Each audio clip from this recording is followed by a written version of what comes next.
Check out that jumper. James May there, who I believe, Sammy, you've got a soft spot for. Didn't you say that he would be your weird crush 2007? Out of the 3 other people, yes, because the other 3 were weird. That's me! No, What do you mean the other 3? shouldn't have been counted Oh, I as a see, weird right. crush was my point. Yes. The other 3 were weird, so yes, I can understand it. Out of the other 3, yes, he's the best. So do you feel... I mean, I don't know whether to feel hurt that I wasn't Weird Crush 2007, or... He looks like he smells of dogs. He does, doesn't he? Yeah. Yeah, and his cars do as well. Real stench of It's dogs. disgusting. I think people spoiled their ballot paper when it came to you, Steve, because they thought, May, this guy isn't... he shouldn't be on the list. I'm not voting for him. Spoil the ballot paper, tear it up. That's What, what when they saw my face? Yeah. I would like to see myself perhaps on a list with some more traditional hunks. Johnny Depp, Jesse Whatnot from Desperate Metcalf. Housewives, Jesse Metcalf, and, you know, some other, I don't know, Gordon Brown, whoever's the thinking ladies' crumpet of late. But no, I was on that list. But you feel... I mean, should I feel bad that I didn't win? I just don't know. I don't know where I feel like I'll be honest, I feel bad for you. Thanks. I don't think that's particularly fair, but maybe you're right. Maybe people have just taken offence. It's such a handsome man, as yourself. Has Thank been you. put amongst Thank those you. other Correct. facial freaks. Why is Sammy doing all the work here, guys? You're very silent. Rufus, you know something about good looks. You're not a bad-looking fella.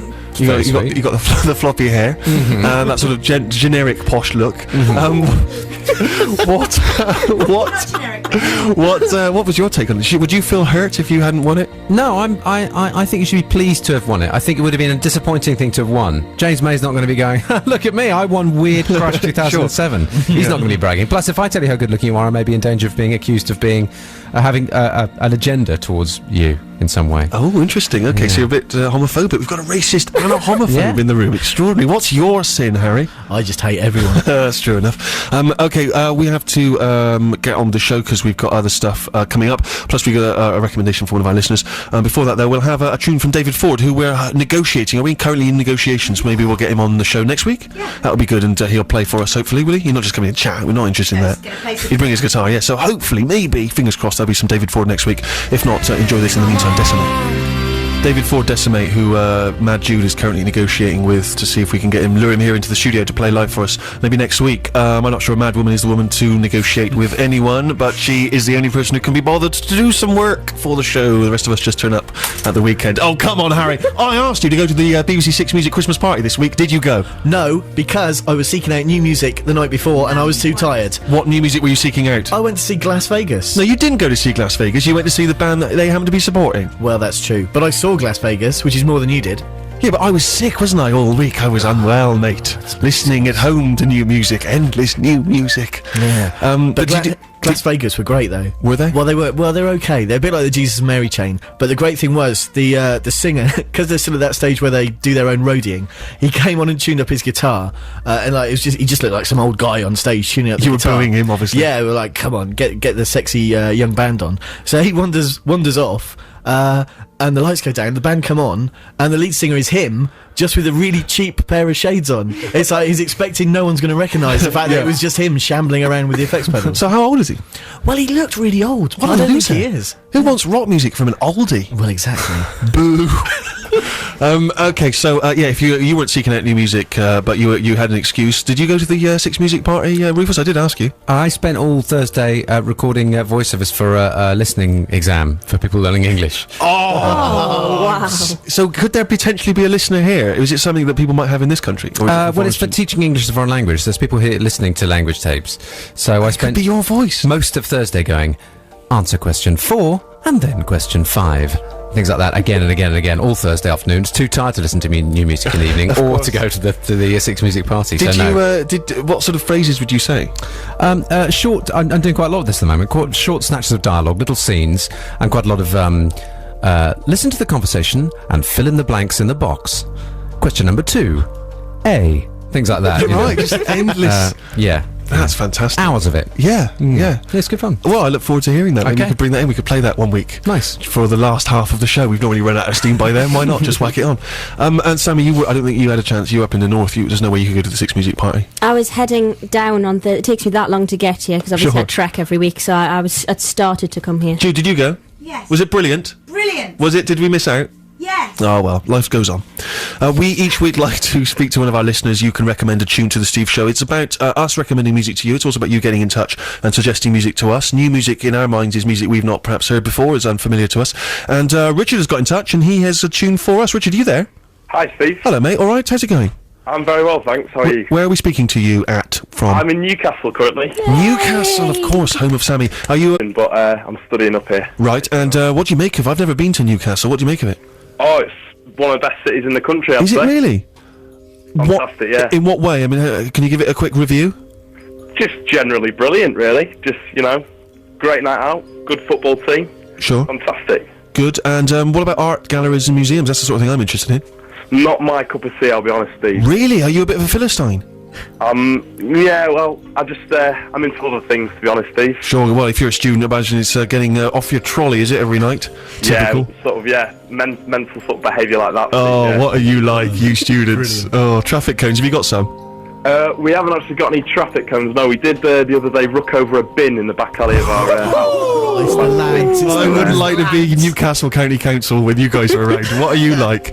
No, it's mental up here. hey. But, yeah. Why not do something like we used to do? Beat up a tramp. Enjoy. No, because No? he might accidentally pick my tramp, and I've got a soft Oh, spot of course, for yeah, him. you've got a tramp, is it? Or it could be your dad. Who knows? Well, you never know. Oh, love it. Are you Do you know being what? daddist, Steve? Because I I am a think that's daddist. unfair. Sammy brought in a photograph of her Father's Day, but I refuse to look at it because I want my own mental image to remain. So, what are you studying up there, Richard? Unfortunately, I'm studying accountancy at the moment. Accountancy, right. Good lad. And so is that something you're looking forward to taking up in the future? Not particularly, but it's a job, isn't it? So. What career would you ideally have? I don't know. Your job seems pretty cushy, Steve. So Do you know might what? something like that, you This is money for old rope. It really is. And there's some seriously old rope on this show. Really. I mean, it's pathetic. Is that I something wasn't you're... going to say, but Thanks very much. Is that something that you're pursuing at the moment? How would we be able to find out if you're a top quality DJ? Well, to be honest, it's less me, more my housemates. I'm living with a stand-up comedian at the moment called Chris Martin. Right. Same name as a Coldplay singer, I know. Yeah. We do a regular podcast every week, sort of similar to yours and Ricky's, but not as good, obviously. No. But we sort of mess around with that, and it's quite fun. Okay, well, you may as well tell us the name of it so that we can look out for it. It's called the Chris and Joe Podcast with Rick Peters. Oh, is Rick Peters involved? What He is, a bloody not me. nutter. So it's I think you can get it on iTunes somewhere, but it's pretty much drivel like yours, but there's some good stories in there. Yeah, no, I look forward to hearing it. And I'm always looking for new podcasts when I'm looking for new music. And so what kind of music are you into?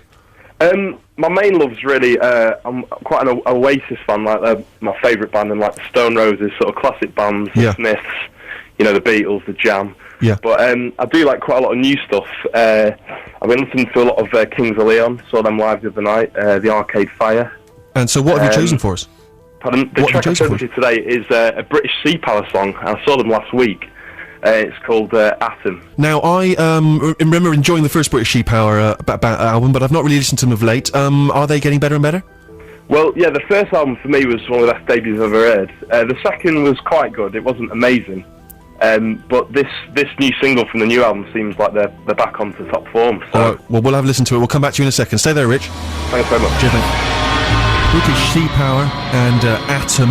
Is that a current single? Forthcoming single? I Forthcoming think single. It's been released already, yeah. I think it's out, okay. Alright. It sounds like a track that will be extraordinary live. You say you saw them recently live? Yeah, I saw them in Newcastle, in a little church, All Saints Church in Newcastle. It was a strange sort of venue, but it worked well with them. And that track was really good. I think it's sort of a warm-up gig for the next tour, because they've got a new album coming out in January, I think. Well, that was absolutely dynamite, and thanks for recommending that one to us. Good luck with your accountancy studies. Cheers. I bet Steve, that's can I just a, say before I go? yes. Pilkinson's got a head like a bloody orange. He has got a head. Steve. Thanks for cleaning that up as well, mate. Thanks. Bye. No, don't go. Oh. I just want to say goodbye. Oh. All right, Bye, mate. Steve. Cheers, mate. Bye. All the best. Good guy, Rich. Let's pop him in the list of decent callers, and I think maybe we should get them all together on maybe our Christmas show. They can all recommend a Christmas tune. What do you think? Well, not necessarily a Christmas tune, but a tune of the year. Good idea. Always thinking. Always thinking. Also, I'll tell you this, I'm looking forward to being able to play Fairy Tale of New York. You know how much I love that song. I think it's not only the best Christmas tune ever, possibly one of the best tunes, full stop, ever. But I've never heard a decent cover version. And what I'm thinking is, if you're in a band, right, maybe just an amateur band, do your cover version of Fairy Tale in New York. Maybe get the missus in or whatever, or a lady from upstairs to do the Kirsty MacColl bits. Pop it in on MP3 form, email it to us, stephen.sixmusic@bbc.co.uk. If you have done a half-decent version of Fairy Tale in New York, we'll see if we can play it. stephen.sixmusic@bbc.co.uk. I cannot imagine it can be a difficult tune, can it, to put together? It's such an amazing song. I've never heard a decent cover version of it, so we'll play them on the either the Christmas show or, well, it has to be the Christmas show, really. It would seem slightly inappropriate in May. And so get in touch, stephen.sixmusic@bbc.co.uk. We have to play a trail about BBC Sports Personality of the Year. I know I never miss it. But after that, we'll have a cracking tune from Tom Petty. From 1978, Listen to Her Heart, Tom Petty and the Heartbreakers. That song, supposedly written according to rock and roll folklore, after an incident that occurred when Petty and his wife went to a party. The lyrics at the beginning of the song, you think you're going to steal her away with your money and your cocaine, alright? The story supposedly involving a very famous rock icon who tried, apparently, to lure away Petty's wife with his money and his cocaine. Who was it? Find out after the news. This is so classy!